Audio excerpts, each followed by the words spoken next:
Welcome back to Focus on the Future, a production of the Prince George's County Council. I'm Council Chairman Derek Leon Davis. I'm your host, and now I'm pleased to share with you my recent conversation with Speaker of the House, the Honorable Mike Busch, and his thoughts about Prince George's County.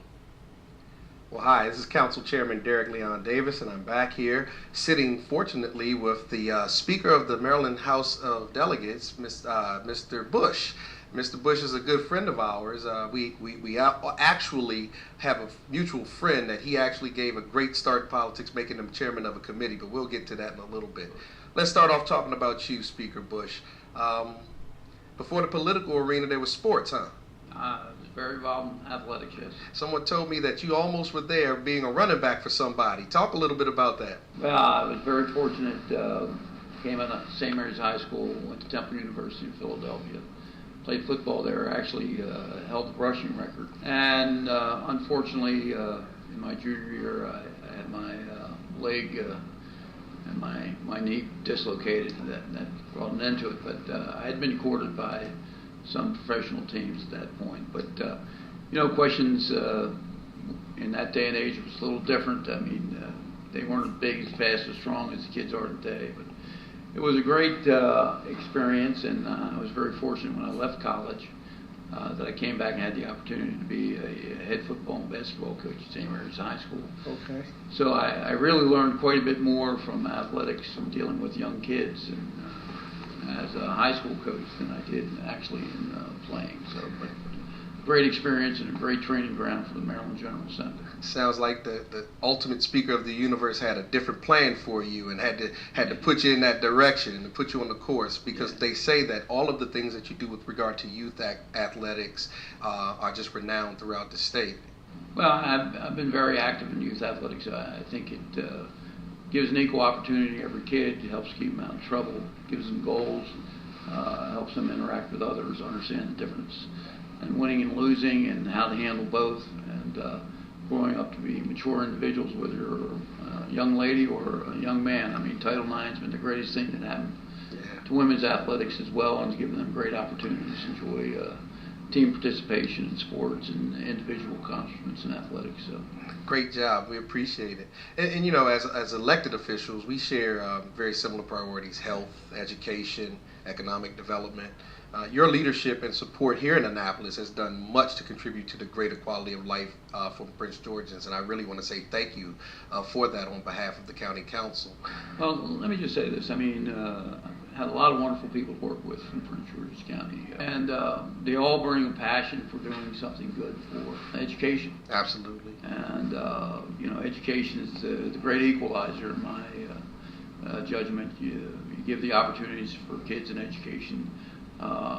Can open a lot of doors, right. A lot of opportunities to go to college. So talk to me about that, the last several sessions, and we have a new administration and we have a new governor, and we've had a lot of conversations over the last 2 years about education, health care, and more specifically, we have the Regional Medical Center, which we really have to thank the presiding officers for standing in the gap and ensuring that Prince Georgians and folks in Southern Maryland have the opportunity to great health care service. Tell us a little bit about that. Well, we have strongly believed in the Prince George's County Hospital for the last few years. I mean, it's been a priority of the county executive. It was a priority of then Lieutenant Governor Anthony Brown. We put together an agreement with the University of Maryland Medical System to build a new state-of-the-art facility. It's part of our trauma network that not only affects Prince George's but the entire state of Maryland. Right. One part of your trauma network goes down, it just hurts everyone else. But you have the second largest subdivision in the state, and you need a premier hospital. And we made a decision this year that we were going to forward fund and tie up the money that was needed to build that hospital over the next 5 years. So the governor had left out money, as you know, for the Prince George's County Hospital. We decided as a legislature, both the House and the Senate, and Senator Miller played a key role in that as well, and put that together so that we start to move forward on the hospital. our investment in schools, because you have growing enrollment, you got an extra $10 million this year, $46 million in total for school construction. We got $3.5 million, I believe, for turf fields. Priority for Jay Walker to see some of these high schools are competing with the private schools and other schools and jurisdictions. So, Mr. Speaker, we've had great conversation about health care and education, which are critical to the vibrancy of a community, specifically in Prince George's County. And as I've said before, and I said to Senate President Miller, without your help, we would have had a very tough time ensuring that the heart of Prince George's County was taken well care of. And so we appreciate you much for that. Let's talk a little bit, though, about economic development from the perspective of both transportation and growing infrastructure. I know often in the state of Maryland we have a challenge. We have our rural jurisdictions and we have our urban jurisdictions, and then in some jurisdictions have a mix of all of those things. The Purple Line, one thing that we know we've connected on and making happen, but we don't want to make things happen at the expense of others. So how do we bring those pieces together and make sure that we cover all bases with regard First and foremost, the Purple Line is essential to move people back and forth to the workplace. Absolutely. You have two urban areas, and when you think about Montgomery and Prince George's County and Charles together, you're talking about over 2 million Marylanders. Right. That's better than 33% of the state of Maryland. One-third of the state of Maryland is in those three subdivisions. You have a very vibrant economy there. They have good paying jobs. They're going back and forth. And in order to be competitive, you have to have a transportation system that's going to attract businesses, because they want to know that their employees can get back and forth to work. And one of the things you have to take advantage of is a mass transit system that's going to be able to do that. That's right. And the Purple Line was essential. Now, let me just reiterate, you talked a little bit about other subdivisions getting money. They have. Originally, the state was going to put up $670 million for the Purple Line. The governor cut that back to about a little under $200 million. Right.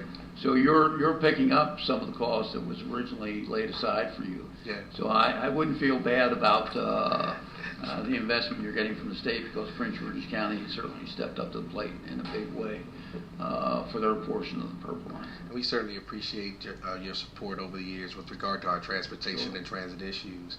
I think we all benefit from the opportunities like the Federal Bureau of Investigation that is considering a move to Prince George's County, bringing thousands of jobs, utilizing the University of Maryland, and where they say they get a lot of their employees. What's your thoughts about that? Well, first of all, I mean, University of Maryland is one of the great research universities in the country. It is a huge economic engine for Prince George's County. To be able to attract the FBI headquarters would be a major accomplishment for the state of Maryland. And it benefits the entire region and the entire state.